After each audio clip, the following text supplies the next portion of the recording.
Bonjour les amis, comme promis je vous ai préparé la recette de ma parfaite mousse au chocolat. J'en ai testé plein, vous savez la gourmande que je suis a vraiment fait tous les répertoires et je crois que c'est ma préférée. Même j'en suis sûre. Alors, pour la recette il vous faudra 125 g de bon chocolat noir, 50 g de crème entière liquide, entière c'est très important puisque c'est du bon gras, un jaune d'œuf, 3 blancs d'œufs et 20 g de sucre en poudre. Et c'est parti pour l'explication de la recette. On a également d'une casserole, d'une spatule en bois ou d'une maryse et d'un batteur électrique. On commence donc par faire bouillir la crème entière dans une casserole. Hop. Faut bien la faire chauffer. Vous allez voir, c'est délicieux. Vous allez voir, c'est délicieux. Alors il y en a qui mettent du beurre, il y en a qui... Voilà. Moi je trouve que c'est meilleur avec de la crème liquide. Le reste, hein. Comme c'est ma recette, c'est moi qui décide. Hop. Normalement ça devrait être assez rapide. On essaye des plans différents. Une fois que ça a bien chauffé, vous mettez le chocolat noir et hors du feu, vous le laissez fondre. En remuant bien sûr. Comme ça on ne cuit pas le chocolat. C'est très important parce que du coup il brûle pas. Et vous allez voir, avec un peu de patience, ça va fondre entièrement votre chocolat. Hein. Pas la peine de...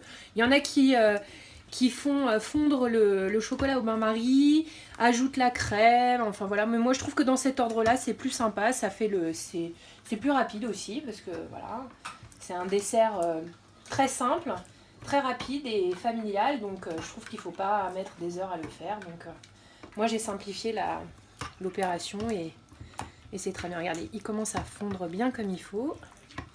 On dirait une bonne ganache. Hop, on le remue bien. Voilà, une fois que c'est bien fondu, on essaye de le battre en faisant des petits cercles comme ça pour le rendre un petit peu plus élastique. Sur une espèce de noyau élastique dans le chocolat. Ça permet aussi de le refroidir un tout petit peu parce qu'après, on va rajouter le jaune d'œuf. Hop. Et donc, une fois que vous avez cette texture-là, vous ajoutez votre jaune d'œuf que vous remuez bien. Hop.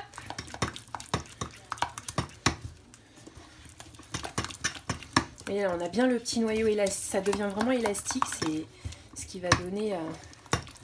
le chocolat, qui va permettre au chocolat de bien s'incorporer dans les blancs. Voilà, on réserve de côté. On va s'attaquer à monter les blancs en neige. Avec votre batteur, vous allez monter vos blancs en neige, mais attention, c'est très important, vous les montez à vitesse moyenne. C'est super important parce qu'on ne veut pas avoir des blancs très très fermes, on veut juste incorporer de l'air dans les blancs pour qu'il soit comme un nuage. C'est ça le secret. C'est plus long, mais par contre, c'est juste ce qui va donner la texture merveilleuse à votre mousse au chocolat. Vraiment la vitesse moyenne, avec de la patience. On fait monter ces blancs à mi-parcours.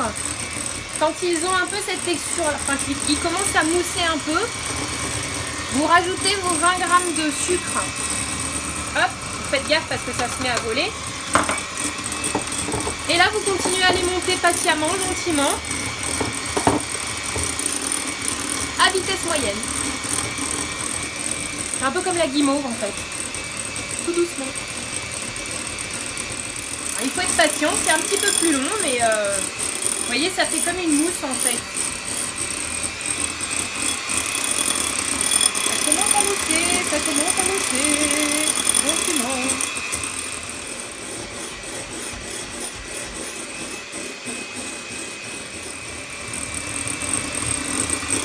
Vers la fin, quand ça a bien monté, tout petit peu, un cran au-dessus. Et on arrête. Et là, vous avez une jolie mousse. Pas trop serrée, c'est pas ce qu'on veut. Mais quelque chose de vraiment... voilà, on a mis de l'air dans les blancs. Alors, étape suivante, on va incorporer un petit peu de mousse dans le chocolat. Ça, c'est juste pour une mise en contact avec le chocolat, que ce soit pas trop violent quand on va transvaser dans la mousse. Voilà, on remue bien. C'est juste pour que les deux matières s'habituent bien l'une à l'autre. Enfin, j'espère que ça sert à ça. Moi, je l'ai interprété comme ça, mais en gros, je trouve ça très logique, quoi, finalement, qu'on se fasse une petite présentation. Voilà. Et après, vous versez le reste du chocolat dans votre mousse, dans vos blancs d'œufs montés en neige. Moi, j'aime bien les Maris parce que ça permet de bien récupérer tout l'appareil. Voilà, comme ça on n'en perd pas une miette. Voilà, on racle bien,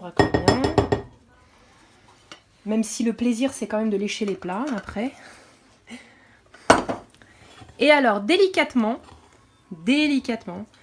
on va incorporer le chocolat au blanc d'œuf. Sans trop les bousculer. Là, le but, c'est que, du coup, le chocolat se mélange bien au blanc d'œuf. Sans casser les blancs d'œuf. Parce que c'est ce qui va donner, en fait, toute la légèreté à la ganache au chocolat. Hop. Voilà, on soulève, en fait. Hein. C'est vraiment ça le principe. Qu'est-ce que c'est bon. Alors, si vous n'aimez pas le côté trop chocolat, chocolat noir, machin, il existe maintenant des chocolats à pâtisser qu'on trouve, là, chocolat Nestlé, machin, tout ça, en version chocolat au lait, chocolat caramel, enfin tout ça. Il n'y a que le chocolat blanc qui du coup se marie beaucoup mieux avec la crème entière montée en neige, donc une chantilly, plutôt que de mettre des blancs d'œufs. Là, pour le coup, c'est beaucoup trop écœurant, parce que c'est déjà très sucré. Voilà. On remue bien, Voilà, on soulève bien pour que tout le chocolat s'incorpore bien. Et là, vous avez une belle texture. Si vous voulez utiliser du chocolat noir pour la faire, à ce moment, et ne pas prendre de chocolat au lait ou autre, à ce moment-là, il faut ajuster le sucre, mettre un peu plus sucré, un petit peu plus de crème pour que ce soit un peu plus gourmand, moins chocolaté, et voilà, ça c'est très possible. On va passer au dressage. Et vous transvasez dans des ramequins, des jolis verres ou autre chose. Voilà, vous regardez la texture, quoi, sans déconner. C'est juste merveilleux, quoi. On entend presque la mousse crépiter, en fait. Hop. On ramasse bien. Ou on en laisse un peu pour lécher le plat, hein, c'est envisageable aussi. Hop. On va laisser un petit peu dans le plat parce que ce serait bête de... Et le meilleur de la recette, en fait, finalement. C'est ça. Elle est bonne. Elle est bonne. Vous la mettez au frigo. J'imagine que j'ai du chocolat autour de la bouche. C'est pas grave. J'assume pleinement. Vous mettez au frigo. Alors, c'est bien minimum 2 heures parce qu'il faut que ça se fiche bien, que ça prenne bien sa place dans le... Voilà, et que ce soit bien frais parce que c'est bon comme ça, la mousse au chocolat, ça a besoin de poser. Et après, bonne dégustation. Vous pouvez la mettre aussi dans des plus petits ramequins, ça vous fait 4 petits ramequins, ou voilà. Mais au minimum 2 heures. Moi, je la laisse 4 heures en général, enfin voilà, et c'est juste... Par contre, la mousse au chocolat... C'est quand même de l'œuf cru, donc ça se garde 24 heures, 48 heures grand max, mais voilà. Mais bon, en général, il en reste plus pour le lendemain. Bisous les amis!